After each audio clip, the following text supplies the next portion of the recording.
মুখ্যমন্ত্রী নিজেই একজন ক্রিমিনাল এবং ক্রিমিনালদের মাথা, সেই জন্য তিনি এইগুলো করান এবং করেন। ভাইপোর প্রভাব কোথায় গেল? হ্যাঁ, তিনি লক্ষ্য রাখছেন, ওই মেঘের আড়াল থেকে লক্ষ্যই রাখবেন, তারপর একদিন দেখা যাবে মেঘের আড়াল থেকে কেটে পড়েছেন বিদেশে, আর পশ্চিমবঙ্গে নেই। আজকে আমি পশ্চিমবঙ্গের মানুষ আমার কাছে উত্তর দিন, তৎকালীন চিফ জাস্টিস উত্তর দিন, আপনাকে উত্তর দিতে হবে।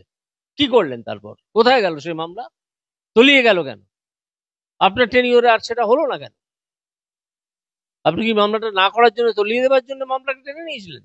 এই উত্তর আপনাকে আজকে দিতে হবে যে এই তদন্ত সুপ্রিম কোর্টের নিয়ে নেওয়া উচিত হয়।